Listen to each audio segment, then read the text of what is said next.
केंद्रीय वित्त मंत्री निर्मला सीतारमण के संसद में बजट पेश होने के बाद लोग उसका विश्लेषण कर रहे हैं और इस बजट में कई तरह की घोषणाएं भी की गई हैं। उसमें से एक है कैंसर समेत 7 दुर्लभ बीमारियों की दवाओं का सस्ता होना।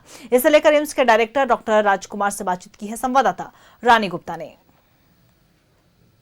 सीतारमण द्वारा केंद्र की बजट पेश गई है और इस बजट में कई तरह की जो चीज़ें हैं वो देखने को मिली है, जैसे कपड़े सस्ते होंगे और इसी के साथ सोना चांदी सस्ता होगा। शिक्षा के क्षेत्र में भी कई तरह की जो बदलाव है वो देखने को मिलेगी और इसी के साथ हेल्थ में भी कई तरह के बदलाव है वो देखने को मिलेगी। तो हेल्थ में क्या कुछ बदलाव आए हैं और इस बजट से आप कितने संतुष्ट हैं?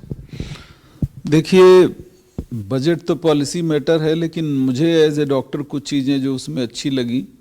एक तो नॉर्थ इंडिया में कोई नेशनल इंस्टीट्यूट मेंटल हेल्थ के लिए नहीं है, जैसे निमहंस है बेंगलोर में।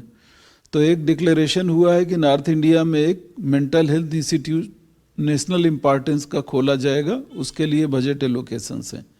और साथ ही जो जैसे रांची का भी जो CIP है उसको भी स्ट्रेंथन करने की बात है, क्योंकि मेंटल हेल्थ आज के दिन बहुत इम्पॉर्टेंट हो गई। आपको मैं बताता चलूँ कि एक स्टैटिस्टिक्स के हिसाब से नियरली 30% लोगों को कुछ न कुछ मेंटल डिसऑर्डर्स हैं और उतने साइकियाट्रिस्ट और उतने साइकियाट्री के सेंटर्स नहीं हैं। साइकोलॉजिकल ओपिनियंस भी उतनी मात्रा में अवेलेबल नहीं है लोगों के लिए और स्टूडेंट्स में ख़ास तौर से प्रॉब्लम्स बढ़ रही हैं।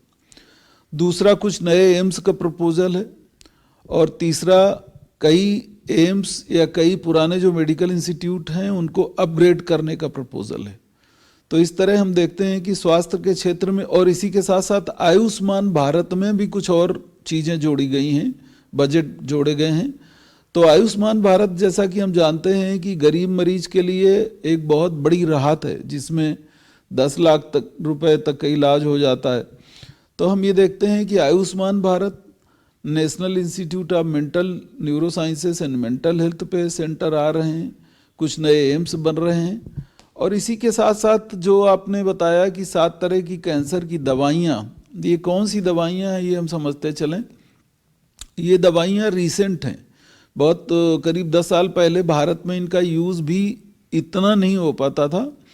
ये ऐसी दवाइयाँ हैं कि हम कई बार क्या विज्ञान ये सोचती है कि कैंसर में कई तरह के कैंसर हैं। अभी ये रिसेंट स्टडीज़ हैं कि उनमें जो खून की धमनियाँ हैं वो ज़्यादा हो जाती हैं, इसीलिए सेल ज़्यादा प्रोलिफरेट करते हैं, मतलब ज़्यादा सेल डेवलप हो पाते हैं।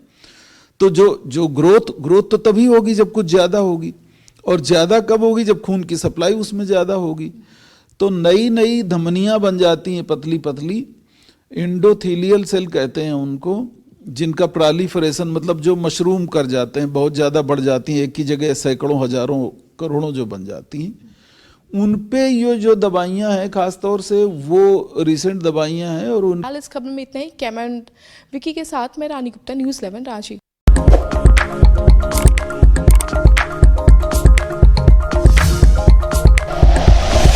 Like and share videos, subscribe करें हमारा चैनल और प्रेस करें बेल आइकॉन। News 11 भारत, सच है तो दिखेगा।